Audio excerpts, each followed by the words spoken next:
Hi,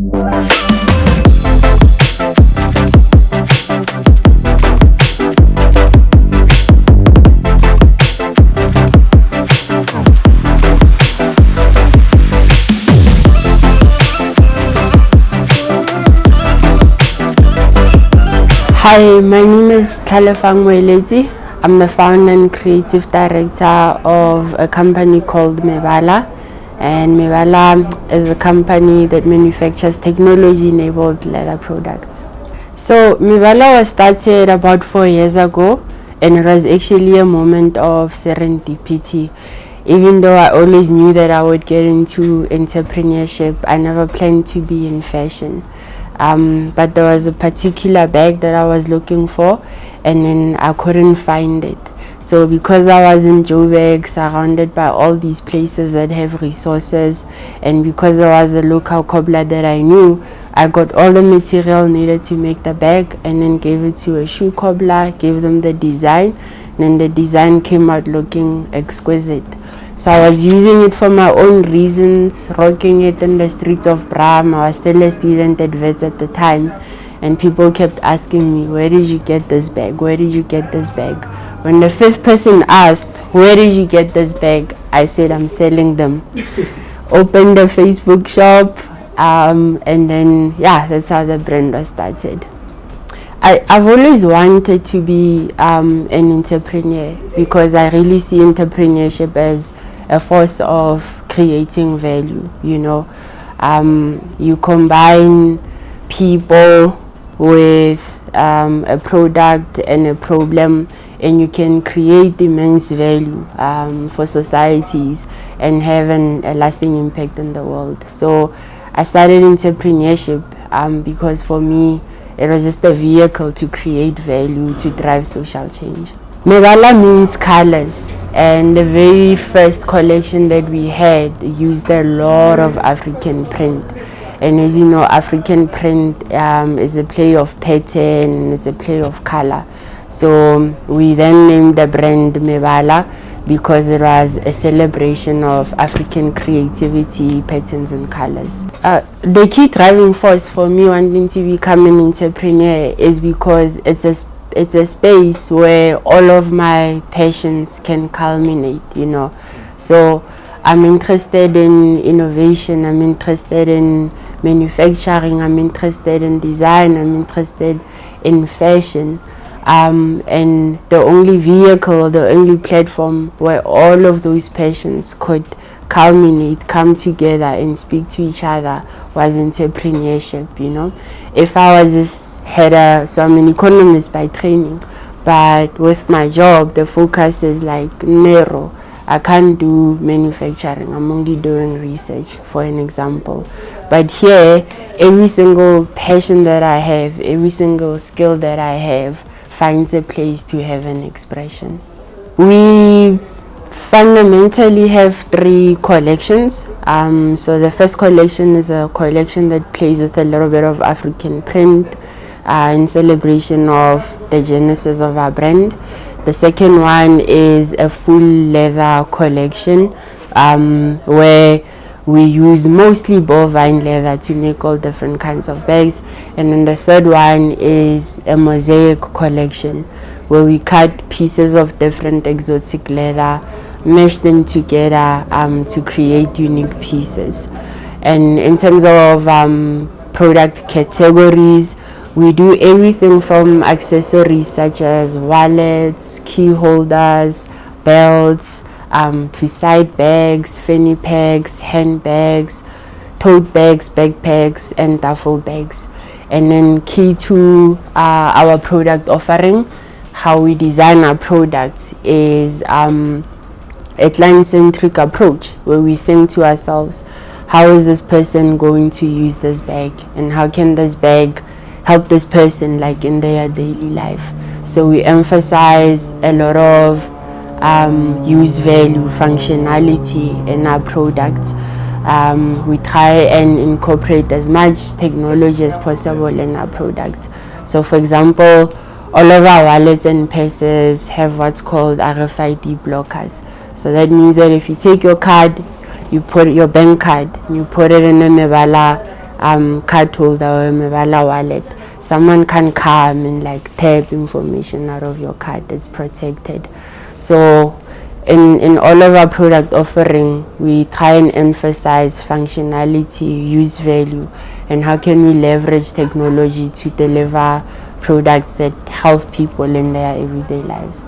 I generate new ideas through a number of ways, but it's mostly collaboration and random inspirations. So collaboration is anyone within the team. So we don't have a designated designer at Mebala. Every single person is a designer. So anyone can come and say, you know, like, I thought of this kind of a wallet, and this is why I think it's going to be a good design. Or a client can come and say that I have this need, like I wish I had a handbag that could do this, and then that's the challenge that they give us, and then we try and think of a design that would solve their problem. So there's a lot of collaboration that happens, and then just random inspirations. You know, we have a bag that's shaped like the African continent, for example. So that's just like being able to draw inspiration from anything and everything around us. And because we do our own manufacturing, it's very easy for us to like take the product from design to manufacturing and then to the market. You know, within a matter of a few weeks, we can go from design to launching a product in the market. So we have 3 values at Mebala, and these values are the bedrock of our culture. The first one is Ubuntu, you know, Botho, Motho ke motho ka batho ba bang. So we try to treat each other with respect, we support each other, we encourage each other. The second one is a growth mindset. So we're always trying to embrace challenges. And that's why we're able to have a custom-made offering where someone can come and say, I want this bag, and we've never made it before, but we sit down together and we accomplish the design. So growth mindset is very important to us, where we embrace challenges and we're constantly trying to learn. The final one is curiosity. We're always asking ourselves questions, always trying to learn new things, always trying to improve the way we do things. So these values are the bedrock of our culture, which is respectful, open, playful, inquisitive, and innovative. I don't know if there's a particular formula or pattern to becoming a successful entrepreneur, but I know that a lot of successful entrepreneurs will have similarities in their journeys, right? And so the first one is that you need to be someone who's very resilient, someone who has an appetite for failure, and someone who knows how to deal with failure. So for me, this is maybe my 3rd business, but my first solo business. And then the first 2 businesses that I started weren't successful. One was a crowdfunding platform that didn't get very far. The second one was a water purifying business that also didn't get very far. So Mebala has been the most successful venture so far. And one of my favorite venture capitalists in the world says that he doesn't invest in entrepreneurs that haven't failed, because there's a lot that you learn from failure.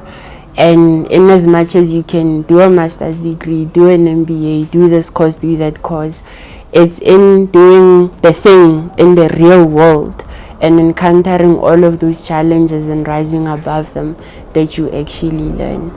And of course, you also need a lot of luck along the way.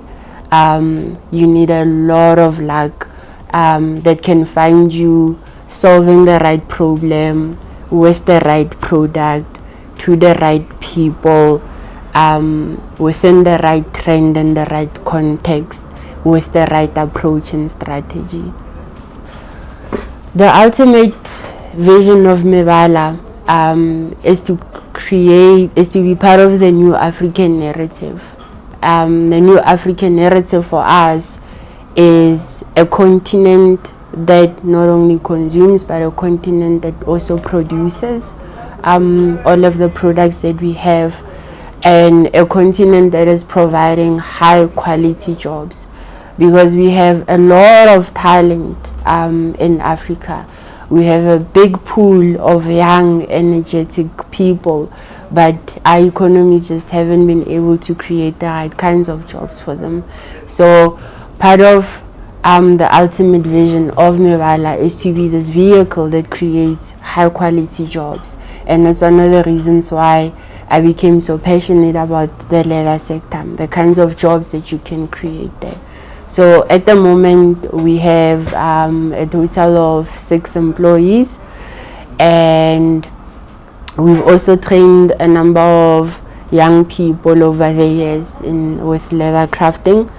And if we can get to 100 jobs over the next few years, 100 high quality jobs across the country, and then get to 1,000, and then get to multiple thousands of high quality manufacturing jobs in the continent, then we would have fulfilled our vision.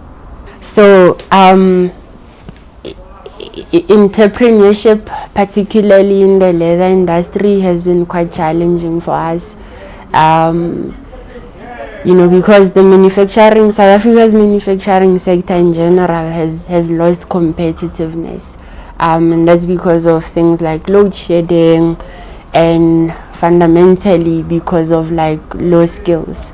So even when we are having periods of booming where there's a lot of demand, it's very difficult for us to grow at a pace that matches our demand, in terms of being able to find people that are skilled enough. So we take a lot of time having to train people in leather manufacturing. I think one of my key takeaways in entrepreneurship thus far has been the importance of a good team. Steve Jobs was once asked, what is the best product that you've built during your time at Apple? And you may think that he's going to respond and he's going to say it's the iPod or it's the iPhone. No, he said that the team that I built at Apple is the greatest product, or the greatest impact that I've had on the company. So team. A solid team with the right mix of experiences and skills and passions, and the right delineation of roles in terms of who does what, how do they do it, when do they do it, is one of the crucial factors that will determine whether or not you're successful. My advice to aspiring entrepreneurs would be to just start. Think of that idea that you have, less research and more experimenting. So test this idea that you have. Do a prototype and give it to people and get their feedback on it. If it's a service that you want to provide, find a few friends, a few family members where you can start providing this service. Understand whether or not your offering works, whether it's priced properly, and whether you actually have something that you can scale in order to make it a proper business. So wherever you are with whatever you have, how can you start small? And then if you can think of a way to start small, just start and experiment and tweak things along the way. For me, the satisfying parts about Mebala is, number one, the client reactions that we have. So whenever we deliver something to someone and it's beautifully packaged and it smells nice and it's well crafted, and then they receive it and they unbox it, that initial reaction that a client sends us when they are interacting with the product for the first time is always one of my favorite moments. And then also meeting clients in the streets that are rocking our products. You meet someone, they bought a bag 3 years ago, they're using it, they're still taking care of it, they're loving it. That's very, very fulfilling for me, because our mission is to illustrate that Africa can produce at a global standard. So Mebala is based in New Doornfontein. We have a small workshop in New Doornfontein. The address is Studio 202 Market Up Office Park, 10 Van Beek Street, New Doornfontein. We also do a lot of business online. We have a beautiful, efficient website where people can scroll and choose the designs that they want and configure color, size, and so on. www.mebala.co.